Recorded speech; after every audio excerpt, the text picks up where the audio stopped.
चलिए आज की क्लास प्रारंभ करते हैं। आज की क्लास बीए फर्स्ट ईयर का फर्स्ट पेपर है माइक्रो इकोनॉमिक्स और आज का जो टॉपिक है वो है अर्थशास्त्र का क्षेत्र, स्कोप ऑफ इकोनॉमिक्स। चलिए स्टार्ट करते हैं। अर्थशास्त्र के क्षेत्र के अंतर्गत हम तीन जो मुख्य बातें हैं उनका अध्ययन करते हैं। यानी जो अर्थशास्त्र के क्षेत्र के अंतर्गत जिन जिन बातों का अध्ययन किया जाता है मुख्य रूप से वो तीन है। पहला है अर्थशास्त्र की विषय सामग्री और दूसरा अर्थशास्त्र की प्रकृति, नेचर ऑफ इकोनॉमिक्स, अर्थात अर्थशास्त्र विज्ञान है या कला है अथवा विज्ञान और कला दोनों है। और तीसरा, अर्थशास्त्र अगर विज्ञान है तो वो वास्तविक विज्ञान है या आदर्श विज्ञान। इन तीनों जो मुख्य बिंदु हैं इनके बारे में हम अर्थशास्त्र के क्षेत्र के अंतर्गत अध्ययन करते हैं। तो सबसे जो पहला है बिंदु अर्थशास्त्र की विषय सामग्री, वो क्या है? अर्थशास्त्र की विषय वस्तु का प्रत्यक्ष संबंध किससे? आर्थिक क्रियाओं से है। और आर्थिक क्रियाओं को अध्ययन करने के लिए हम अर्थशास्त्र को 5 प्रमुख भागों में बांटते हैं। पहला भाग है विनिमय। इस संदर्भ में प्रोफेसर जेवंस ने कहा है कि कम उपयोगी वस्तुओं से अधिक उपयोगी वस्तुओं की अदला बदली विनिमय कहलाती है। ये आवश्यक है कि यह अदला बदली स्वतंत्रता पूर्वक एवं स्वेच्छा से होनी चाहिए। विनिमय में मुख्य रूप से वस्तुओं के मूल्य निर्धारण का अध्ययन किया जाता है। तो अर्थशास्त्र में विनिमय के अंतर्गत जो कीमतें हैं उनका निर्धारण कैसे होता है विभिन्न बाजारों में, वो चाहे पूर्ण प्रतियोगिता हो, अपूर्ण प्रतियोगिता हो या एकाधिकार हो, इनमें किस तरह से कीमतों का निर्धारण होता है ये हम इसके अंतर्गत अध्ययन करते हैं। दूसरा जो भाग है वो है वितरण। ये हम जानते हैं कि उत्पादन के जो विभिन्न साधन हैं वो मिल करके किसी वस्तु का उत्पादन करते हैं। कोई भी एक साधन किसी एक वस्तु का उत्पादन नहीं कर सकता है। कम से कम 2 या अधिक उत्पादनों की आवश्यकता, उत्पादन के साधनों की आवश्यकता वस्तु के उत्पादन के लिए होती है। तो जब उत्पत्ति के विभिन्न साधनों को मिला करके किसी वस्तु का उत्पादन किया जाता है तो जो पारिश्रमिक मिलता है उसे उत्पत्ति के विभिन्न साधनों में बांटने की क्रिया को ही वितरण कहा जाता है।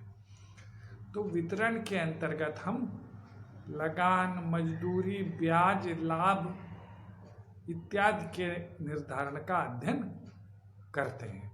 जो लगान है वो भूमि को प्राप्त होता है, जो मजदूरी है वो श्रम को प्राप्त होती है, जो ब्याज है वो पूंजी को प्राप्त होती है और जो लाभ है वो शासी को प्राप्त होता है। तो हम वितरण के अंतर्गत ये जो उत्पादन के साधन हैं इनको पारिश्रमिक किस तरह से प्रदान किया जाता है इसके नियमों का अध्ययन करते हैं। तीसरा है उपभोग, कंजम्पशन। मानवीय आवश्यकताओं की पूर्ति के लिए वस्तु की उपयोगिता को नष्ट करना उपभोग है। अर्थशास्त्र के प्रारंभिक चरणों में उपभोग को बहुत अधिक महत्व नहीं दिया जाता था। लेकिन वर्तमान समय में उपभोग का अर्थशास्त्र में सबसे महत्व है। उपभोग को अर्थशास्त्र का आदि तथा अंत भी कहा जाता है।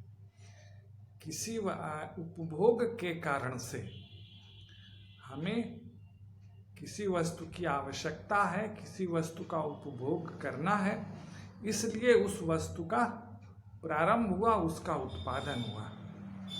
यानी जो उपभोग है वो किसी वस्तु का आदि है। उपभोग करके हम उस वस्तु का अंत कर देंगे, उसे नष्ट कर देंगे, तो उसका अंत भी उपभोग ही है।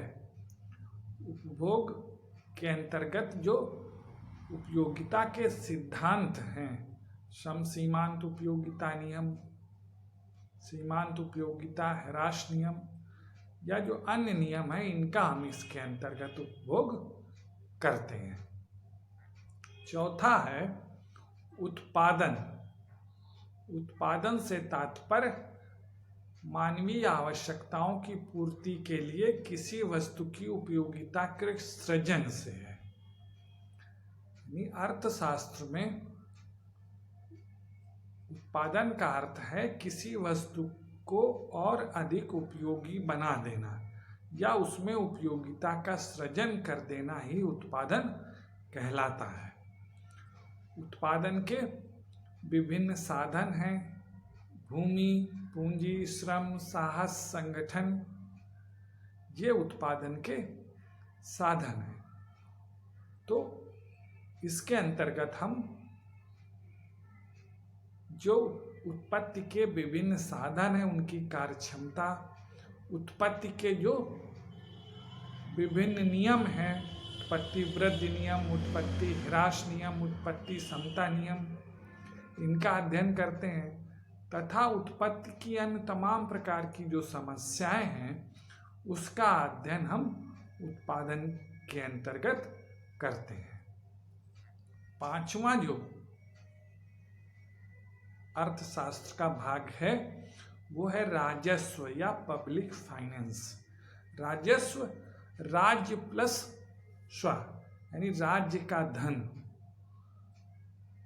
वर्तमान समय में राजस्व का क्षेत्र दिन प्रतिदिन बढ़ता चला जा रहा है। क्यों? क्योंकि अब राज्य अधिक से अधिक हस्तक्षेप करता चला जा रहा है। प्राचीन समय में राज्य का हस्तक्षेप न्यूनतम था, कम से कम था, लेकिन आधुनिक समय में, वर्तमान समय में राज्य का हस्तक्षेप बहुत अधिक हो गया है। राज्य की क्रियाएं दिन प्रतिदिन बढ़ती चली जा रही हैं, इसलिए राजस्व का भी महत्व बहुत अधिक है। अर्थशास्त्र में जो पांचवा विभाग है वो है राजस्व। इसके अंतर्गत सार्वजनिक व्यय, सार्वजनिक आय, सार्वजनिक ऋण, वित्तीय प्रशासन, बजट आदि से संबंधित जो विभिन्न सिद्धांत हैं एवं समस्याएं हैं, इनका अध्ययन किया जाता है। तो अर्थशास्त्र के जो 5 विभाग हैं, 5 पार्ट हैं, वो हैं विनिमय, वितरण, उत्पादन, उपभोग और राजस्व। अब हम अर्थशास्त्र की प्रकृति या स्वभाव के बारे में जानकारी प्राप्त करते हैं कि अर्थशास्त्र की प्रकृति क्या है, नेचर क्या है अर्थशास्त्र का। यानी अर्थशास्त्र विज्ञान है या कला है। तो अर्थशास्त्र की प्रकृति के अंतर्गत इस बात का अध्ययन किया जाता है कि अर्थशास्त्र विज्ञान है या कला, और या ये दोनों है। तो सबसे पहले हम ये जानते हैं कि विज्ञान क्या है। किसी शास्त्र के क्रमबद्ध ज्ञान को विज्ञान कहा जाता है। जैसे कि प्रोफेसर पाइनकेयर ने लिखा है, विज्ञान तथ्यों से ठीक उसी प्रकार बनता है जिस प्रकार एक मकान पत्थरों से बनता है, किंतु तथ्यों को एकत्रित करना मात्र ही उसी प्रकार विज्ञान नहीं है, जिस प्रकार पत्थरों के ढेर से मकान नहीं होता। किसी भी शास्त्र को विज्ञान कहलाने के लिए 3 शर्तों को पूरा करना आवश्यक होता है। यानी जो विज्ञान है उसके लिए 3 बातों की आवश्यकता पड़ती है, 3 शर्तें पूरी होना आवश्यक है। पहला क्या है? उसका क्रमबद्ध अध्ययन हो, उसका एक सिस्टमैटिक ढंग से अध्ययन किया जाए। दूसरा, वह कारण और परिणाम के बीच संबंध स्थापित करता हो। और तीसरा, उसके जो नियम है वो सार्वभौमिक हो, हर परिस्थिति में, हर जगह, हर व्यक्ति पर लागू हो। अगर ये तीनों जो कसौटियां हैं ये खरी उतरेंगी तो हम कहेंगे कि वो विषय विज्ञान है। अब अर्थशास्त्र एक विज्ञान है, देखते हैं। अर्थशास्त्रियों का मत है कि अर्थशास्त्र एक विज्ञान है। क्यों? क्योंकि किसी शास्त्र को विज्ञान कहलाने के लिए जिन शर्तों को पूरा करना आवश्यक है, अर्थशास्त्र उन शर्तों को पूरा करता है। किसी भी चीज का क्रमबद्ध ढंग से अध्ययन ही विज्ञान है, सिस्टमैटिक अध्ययन ही विज्ञान है। तो अर्थशास्त्र को भी हम सिस्टमैटिक ढंग से अध्ययन करते हैं। दूसरा क्या थी शर्त? दूसरी थी कि कारण और परिणाम के बीच संबंध स्थापित करता हो। तो अर्थशास्त्र भी कारण और परिणाम के बीच संबंध स्थापित करता है, इसलिए ये विज्ञान कहलाने योग्य है। तीसरा, विज्ञान के नियम सार्वभौमिक होते हैं। तो जो अर्थशास्त्र के भी नियम हैं, मांग का नियम, उपयोगिता ह्रास नियम या अन्य जो नियम है वो प्रत्येक परिस्थिति में हर जगह लागू होते हैं, हर वस्तु पर, हर व्यक्ति पर लागू होते हैं। तो इन तीनों कसौटियों के आधार पर कहा जा सकता है कि अर्थशास्त्र भी विज्ञान है। लेकिन कुछ जो अर्थशास्त्री हैं, कुछ विद्वान हैं, वो कहते हैं कि अर्थशास्त्र को विज्ञान कहना उचित नहीं है। उनका कहना है कि अर्थशास्त्र कला है। अब अर्थशास्त्र कला है, इसके लिए कला क्या है, हम इसके बारे में जानकारी प्राप्त कर लें।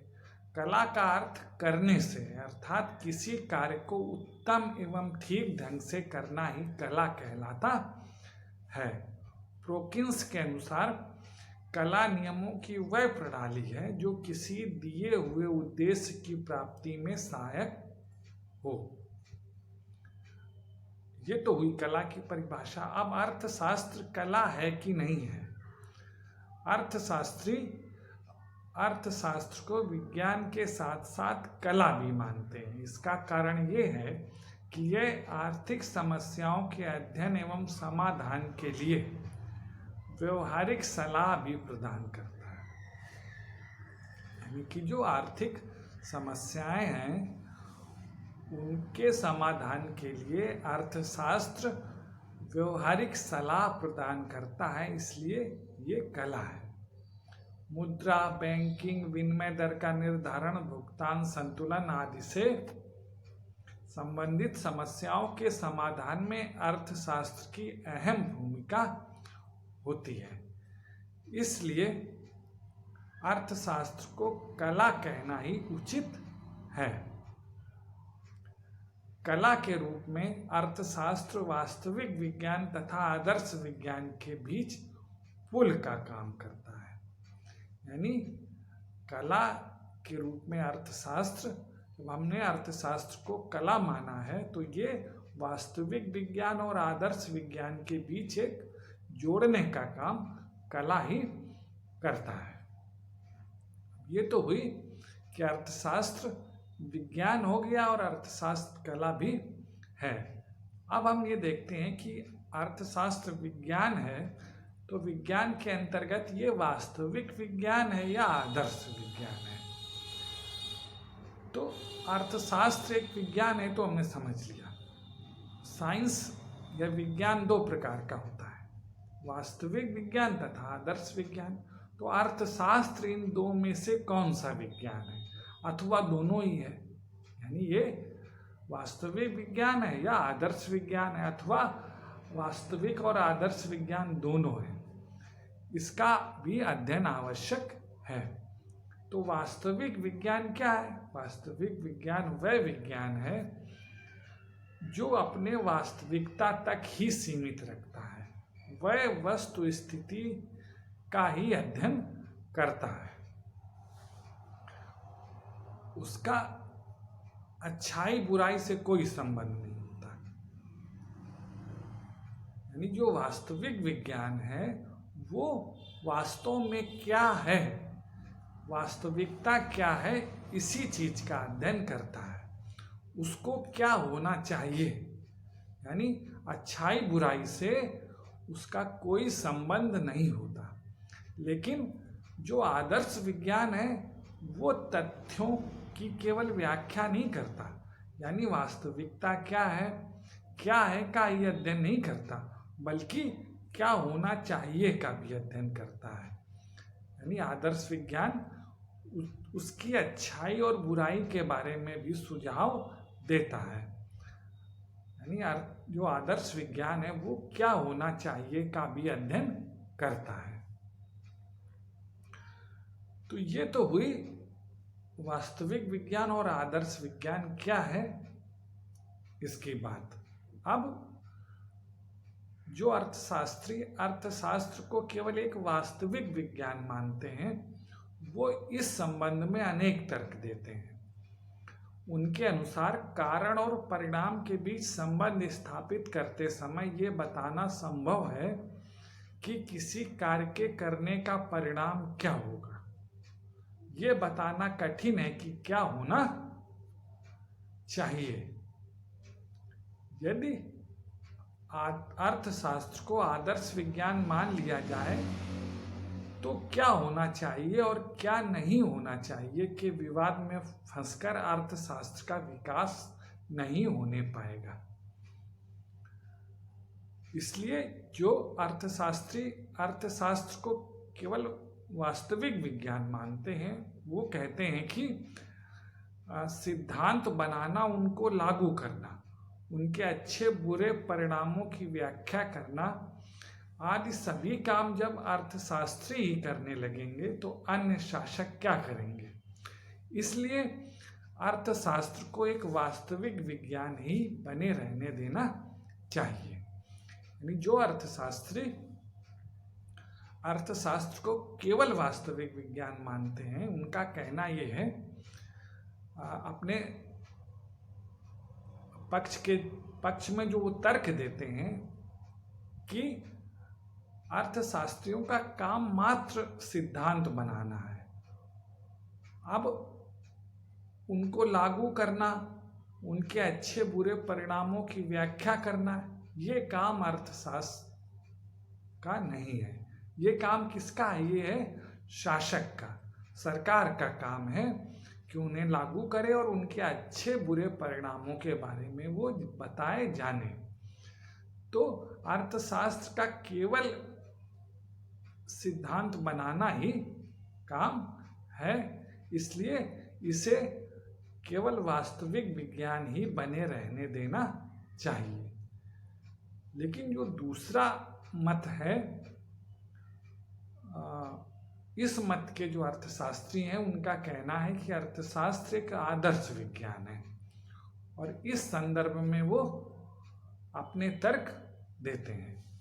उनका कहना है कि अगर अर्थशास्त्र में से आदर्श पहलू को निकाल दिया जाएगा तो अर्थशास्त्र की कोई महत्ता नहीं रह जाएगी, ये बेजान हो जाएगा। वास्तव में जो भी आर्थिक सिद्धांत प्रतिपादित किए जाते हैं उनका उद्देश्य क्या है? मानव के कल्याण में वृद्धि करना है। तो अर्थशास्त्रियों का कहना है कि अर्थशास्त्र उद्देश्यों के प्रति तटस्थ नहीं रह सकता। अर्थशास्त्र में मानव की आर्थिक क्रियाओं का अध्ययन किया जाता है। अन्य विज्ञानों की विषय वस्तु बेजान होती है, परंतु जो अन्य विषय हैं विज्ञान के, वो किसका अध्ययन करते हैं? वो निर्जीव वस्तु का अध्ययन करते हैं। लेकिन अर्थशास्त्र तो जीवित एवं विवेकशील मनुष्य की क्रियाओं का अध्ययन करता है। उस पर केवल आर्थिक घटनाओं का ही नहीं, वरन दया, प्रेम, भावुकता आदि का भी प्रभाव पड़ता है। इसलिए अर्थशास्त्र को उद्देश्यों के प्रति तटस्थ नहीं रखा जा सकता है। अर्थशास्त्र क्या है के साथ क्या होना चाहिए का भी अध्ययन करता है।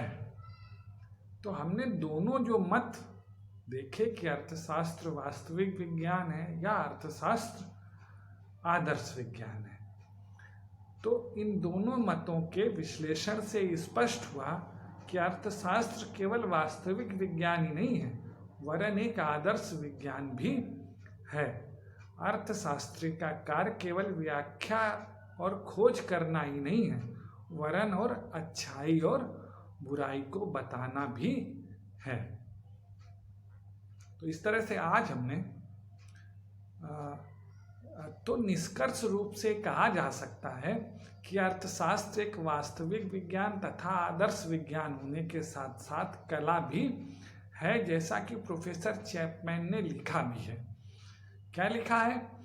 डबल लिमिटेड कामा में, अर्थशास्त्र एक वास्तविक विज्ञान के रूप में आर्थिक तथ्यों का अध्ययन करता है, नीति प्रधान विज्ञान के रूप में तथ्य किस प्रकार के होने चाहिए का अध्ययन करता है, तथा कला के रूप में इच्छित उद्देश्यों की पूर्ति के साधन का भी अध्ययन करता है। तो इस तरह से आज हमने अर्थशास्त्र के क्षेत्र के बारे में जाना। उसमें पहले विषय सामग्री और फिर उसके स्वभाव या प्रकृति के बारे में जानकारी प्राप्त की। धन्यवाद।